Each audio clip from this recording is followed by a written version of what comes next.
विष्णु भैया, दरवाजा खोलो, जल्दी उठो भैया। अरे रामू, तुम यहाँ, वो भी इतनी रात को?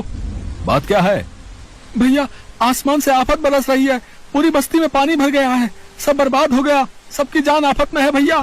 अरे तो तुम ऐसा करो, सबको यहाँ ले आओ, ये जगह बस्ती से काफी ऊंचाई पर है। अब जल्दी जाओ, तब तक मैं सबके रुकने का इंतजाम करता हूँ। ठीक है भैया, बहुत बहुत शुक्रिया, भगवान तुम्हारा भला करे। इतना कहकर रामू वहाँ से चला गया। दरअसल जिस बस्ती की वो बात कर रहा था वो उसी पहाड़ी के ठीक नीचे बसी थी, जहाँ विष्णु एक छोटी सी झोपड़ी में अपने पत्नी और बच्चे के साथ रहता था। कई साल पहले विष्णु भी उसी बस्ती में रहा करता था, लेकिन फिर दूसरी बिरादरी की लड़की से शादी करने की वजह से बस्ती वालों ने उसे वहाँ रहने नहीं दिया। मजबूर होकर विष्णु को सबसे दूर उस पहाड़ी पर रहना पड़ा। लेकिन जब बस्ती वालों पर भयंकर बारिश मुसीबत बनकर बरसी तो उसने एक पल भी नहीं सोचा और फौरन उन सब की मदद के लिए तैयार हो गया। हालांकि ये बात उसकी पत्नी कमला को रास नहीं आ रही थी। मैं कहती हूँ कि आखिर जरूरत क्या है इतना महान बनने की? ये वही बस्ती वाले हैं जिन्हें एक पल नहीं लगा तुमसे नाता तोड़ने में। इतने सालों में एक बार हमारी सुध तक ना ली किसी ने, और अब जब खुद पर मुसीबत आई है तो कैसे बेशर्मों की तरह चले आए यहाँ। ऐसा मत कहो कमला, वो लोग जैसे भी हैं हमारे अपने हैं और फिलहाल बड़ी मुसीबत में हैं। ऐसे में हमें उनकी मदद ही करनी चाहिए। पर उनकी मदद करोगे कैसे? पूरी की पूरी बस्ती को न्योता भिजवा दिया तुमने। यहाँ कौन सी हवेली खड़ी है तुम्हारी? इस बंजर जमीन पर वैसे भी कुछ नहीं उगता।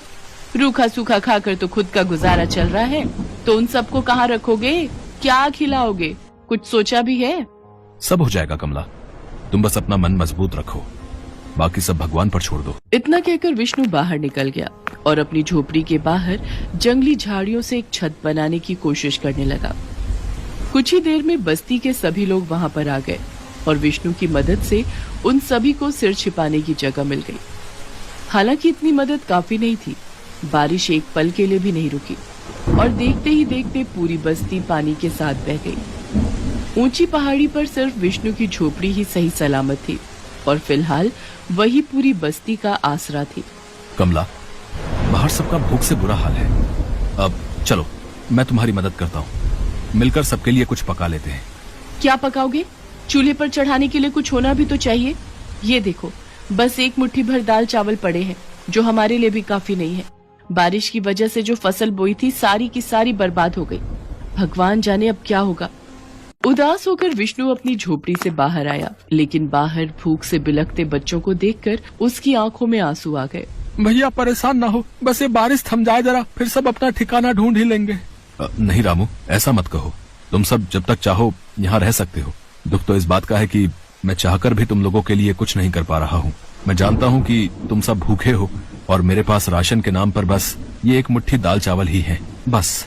कोई बात नहीं विष्णु भैया, तुम दिल छोटा ना करो, ये सब तो हम सबकी करनी का ही फल है।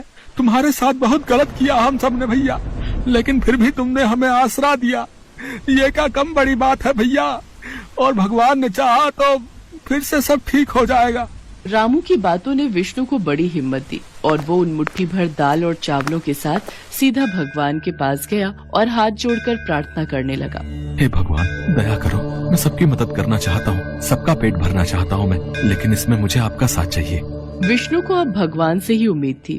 वो काफी देर तक भगवान के सामने हाथ जोड़े बैठा रहा। तभी उसकी पत्नी कमला वहाँ पहुँची और उससे बोली, सुनो जी, राजू भूख के मारे रोए जा रहा है, लाओ वो दाल चावल मुझे दो, मैं फटाफट उसके लिए खिचड़ी बना देती हूँ।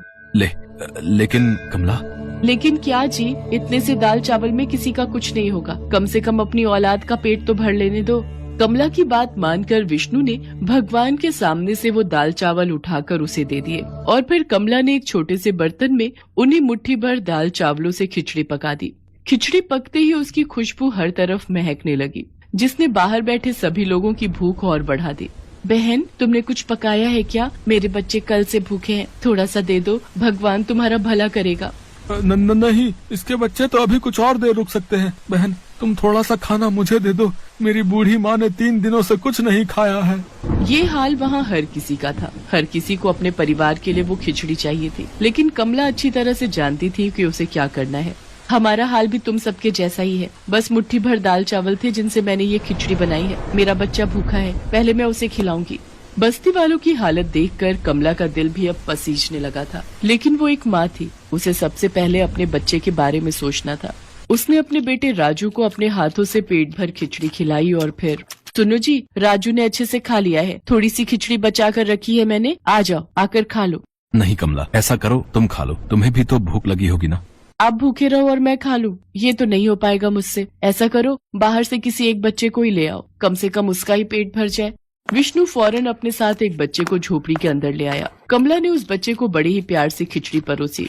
बच्चा खाता रहा और कमला उसे खिचड़ी परोसती रही। फिर कुछ देर बाद, बस चाची, पेट भर गया अब। सच में खिचड़ी बहुत अच्छी बनी थी। वैसे आपके पास एक खिचड़ी और है क्या, मेरे माँ बाबा के लिए? उस बच्चे की बात सुनकर कमला का चेहरा उतर गया, लेकिन फिर उसने जैसे ही खिचड़ी के बर्तन की तरफ देखा तो उसे अपनी आंखों पर विश्वास नहीं हुआ। अरे ये कैसे? अजी सुनते हो, यहाँ तो आओ जल्दी। क्या हुआ कमला? ये देखो, राजू ने खिचड़ी खा ली, इस बच्चे ने भी पेट भर कर खा ली, और ये बर्तन, ये तो अब भी खिचड़ी से भरा हुआ है। कमला को कुछ समझ नहीं आ रहा था, लेकिन विष्णु सब समझ गया था। उसने फौरन खिचड़ी से भरे बर्तन को उठाया और उसे सीधे भगवान के पास लेकर गया। आपका बहुत बहुत धन्यवाद प्रभु, बहुत बहुत धन्यवाद। बस अपनी कृपा यूं ही बनाए रखना, ताकि मुसीबत की इस घड़ी में मैं सबके काम आ सकूं। इसके बाद विष्णु ने वही किया जो वो करना चाहता था। उसने सभी बस्ती वालों को पेट भर खिचड़ी खिलाई। बावजूद इसके खिचड़ी का वो बर्तन जरा भी खाली नहीं हुआ। इसी तरह कई दिनों तक सबका गुजारा चलता रहा और फिर आखिरकार बारिश थम गई और सभी लोग विष्णु को शुक्रिया कहकर वहां से जाने लगे। धीरे धीरे सब कुछ पहले जैसा हो रहा था, लेकिन विष्णु के लिए अब काफी कुछ बदल चुका था। सुनो जी, अब तो सब लोग जा चुके हैं, तो अब इस खिचड़ी का हम क्या करेंगे? हम जीवन भर बस ये खिचड़ी ही खाते रहेंगे क्या? कमला, इतना समझ लो कि ये सिर्फ खिचड़ी नहीं है, बल्कि ये तो भगवान का आशीर्वाद है, जिसे हम जितना बांटेंगे ये उतना ही बढ़ता जाएगा। कमला विष्णु का इशारा समझ गई थी। अब वो दोनों मिलकर उस जादुई खिचड़ी से खुद आगे बढ़कर जरूरतमंदों की मदद करने लगे, और ऐसा करने से उनके घर में भी खूब बरकत होने लगी। बात चाहे खेती की हो या फिर फसल बेचकर होने वाली कमाई की। विष्णु अब दिन दूनी और रात चौगुनी तरक्की कर रहा था। हालांकि उसकी ये तरक्की हर किसी को रास नहीं आ रही थी। क्या बात है रामू, ऐसा मुंह फुलाकर क्यों बैठा है तू? मुंह ना फुलाऊं तो और क्या करूं मैं, हैं? रात दिन भगवान की पूजा की मैंने, और फल उस विष्णु को मिल रहा है। देखो ना, उस जादुई खिचड़ी के दम पर कैसे धन्ना सेठ हुआ जा रहा है। लेकिन अब बस, मैं ये सब और नहीं देख सकता। वैसे तो सामने से रामू हमेशा विष्णु को अपना भाई जैसा ही मानता था, लेकिन असल में ये सब बस एक दिखावा ही था। उसे विष्णु की तरक्की और हर तरफ होती तारीफ से बड़ी जलन हो रही थी, जिसके चलते आखिरकार उसने उस जादुई खिचड़ी को चुराने का फैसला कर लिया। एक रात वो दबे पांव विष्णु के घर में घुसा और चुपचाप उस खिचड़ी के पूरे बर्तन को ही अपने साथ ले जाने लगा। लेकिन वो उस बर्तन को घर से बाहर ले जा पाता, उससे पहले ही वो बर्तन उसके हाथों से छूट गया।